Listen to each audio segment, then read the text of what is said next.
आज 25 जनवरी 2026 की सारी बड़ी खबरें, पहले हेडलाइन, फिर उसका संक्षिप्त और समझने लायक विस्तार। हर खबर के बाद मैं आपको अगले खबर की तरफ बढ़ने के लिए एक छोटा सा ट्रांजिशन भी दूंगा।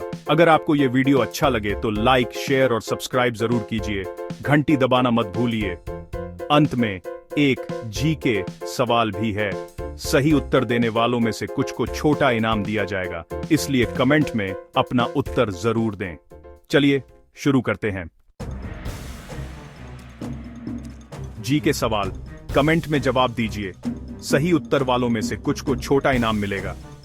सवाल, भारत का संविधान किस वर्ष 26 जनवरी को लागू हुआ था?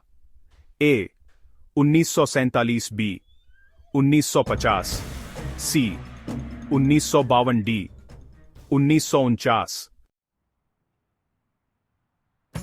मौसम में बदलाव, भारी बारिश, तेज हवा और शीतलहर अलर्ट। भारतीय मौसम विभाग यानी आईएमडी ने अगले 48 घंटों में कई राज्यों में भारी बारिश, तेज हवाओं और शीतलहर की चेतावनी जारी की है। दिल्ली, उत्तर प्रदेश, बिहार, राजस्थान और मध्य प्रदेश सहित कई इलाके प्रभावित रहेंगे। आईएमडी के हवाले से कहा गया है कि मौसम की चढ़ती उतरती लकीरें तात्कालिक हैं। कुछ इलाकों में बूंदाबांदी से लेकर तेज आंधी, तूफान और तापमान में गिरावट तक देखी जा सकती है। किसानों, यात्रियों और सामान्य जनता को सुरक्षित रहने के निर्देश दिए गए। बिजली और पेड़ गिरने का खतरा भी देखते हुए स्थानीय प्रशासन सतर्क है और राहत कदम उठाने के लिए तैयार है। यूपी में मौसम अपडेट। नोएडा, गाजियाबाद में मौसम कैसा रहेगा? यूपी के नोएडा, गाजियाबाद और लखनऊ में 25 जनवरी को दिन के समय धूप निकलने की संभावना है, पर रात में पारा गिरने का अनुमान है, जबकि बारिश की संभावना कम बताई जा रही है। इसका मतलब यह है कि दिन में हल्की धूप से लोग बाहर निकल सकेंगे, पर शाम रात को ठंड महसूस होगी। इसलिए जो लोग बाहर जाएं, वे गर्म कपड़े साथ रखें। ट्रैवलर्स को कम विजिबिलिटी और रोड कंडीशन का ध्यान रखना चाहिए। लोकल प्रशासन ने स्कूलों और आवश्यक सेवाओं के लिए एडवाइजरी जारी कर दी है। राजस्थान का मौसम, तापमान गिर सकता है, कुछ हिस्सों में बादल। राजस्थान में 25 जनवरी को तापमान में गिरावट और कुछ हिस्सों में बादलों की गतिविधि देखने को मिल सकती है, पर कुल मिलाकर मौसम शुष्क ही रहेगा। राजस्थान के अंदरूनी इलाकों में सुबह सुबह और रात में ठंड अधिक रहेगी। रेगिस्तानी क्षेत्रों में तापमान में तेज उतार चढ़ाव सामान्य है। सड़क यात्रा कर रहे लोग धूल और सैंड गस्ट का सामना कर सकते हैं। वहीं कृषि क्षेत्र के लिए भी सुबह रात के तापमान में गिरावट से फसल की देखभाल जरूरी होगी। स्थानीय प्रशासन ने आवश्यक सतर्कता बरतने को कहा है। राष्ट्रीय मतदाता दिवस कार्यक्रम, यूपी में विशेष आयोजन। उत्तर प्रदेश सरकार ने निर्देश दिए हैं कि प्रदेश भर में 25 जनवरी को राष्ट्रीय मतदाता दिवस माई इंडिया माई वोट थीम के साथ मनाया जाएगा, जिसमें स्कूल और सरकारी कार्यालयों में कार्यक्रम होंगे। ये कार्यक्रम मतदाता जागरूकता बढ़ाने, युवा वर्ग को वोट के महत्व के बारे में बताने और चुनावी प्रक्रिया में भागीदारी की प्रेरणा देने के उद्देश्य से है। स्कूलों में नाट्य कार्यक्रम, पैनल चर्चा और मतदाता पंजीकरण कैंप लगाए जाएंगे, ताकि नए वोटर्स को जोड़ा जा सके। साथ ही चुनाव आयोग के प्रतिनिधि भी शैक्षणिक सत्रों में हिस्सा लेंगे। गणतंत्र दिवस विशेष, दिल्ली विधानसभा आम जनता के लिए खुलेगी। गणतंत्र दिवस 26 जनवरी से पहले नई दिल्ली विधानसभा 25 और 26 जनवरी को शाम 5 बजे से रात 8 बजे तक आम जनता के लिए खुली रहेगी। बिना पंजीकरण के प्रवेश की अनुमति दी जा रही है।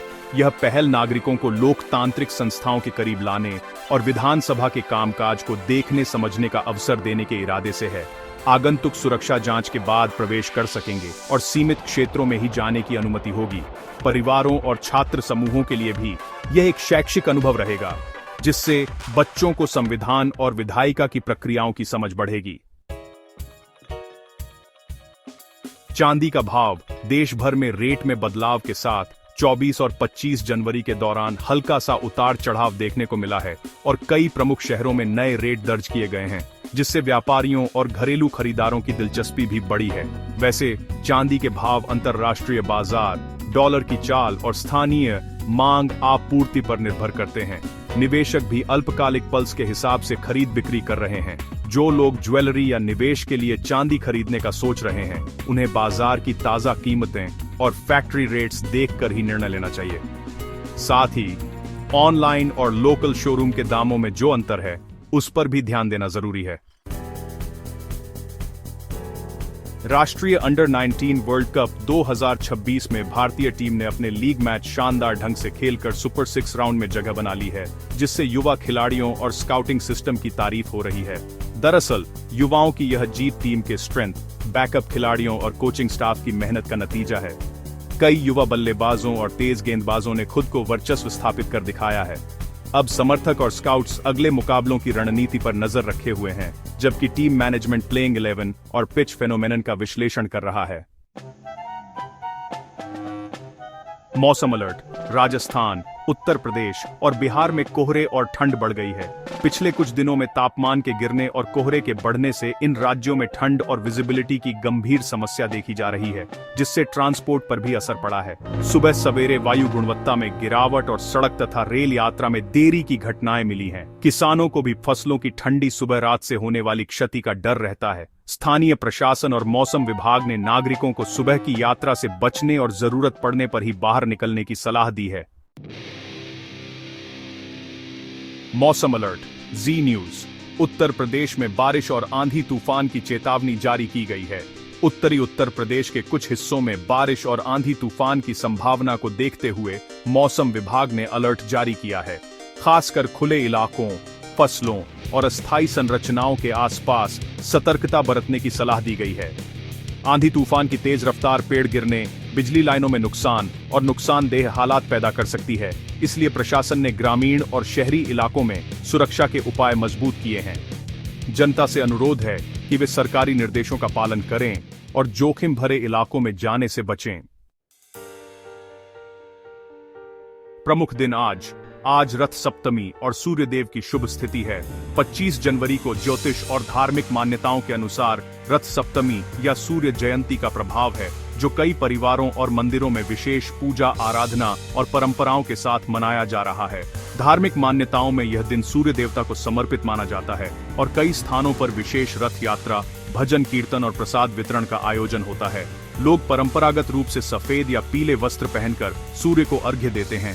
सामाजिक और सांस्कृतिक दृष्टि से यह दिन लोगों को एकत्रित करता है और आध्यात्मिक उमंग बढ़ाता है। यस, कैसी लगी आपको ये सारी खबरें? मुझे कमेंट्स में जरूर बताइए। अगर वीडियो अच्छा लगा हो तो इसे लाइक कीजिए और अगर आपने चैनल को सब्सक्राइब नहीं किया है तो अभी सब्सक्राइब कीजिए। साथ ही घंटी के निशान को दबाना मत भूलिएगा ताकि आपको हमारी हर नई वीडियो का नोटिफिकेशन सबसे पहले मिले।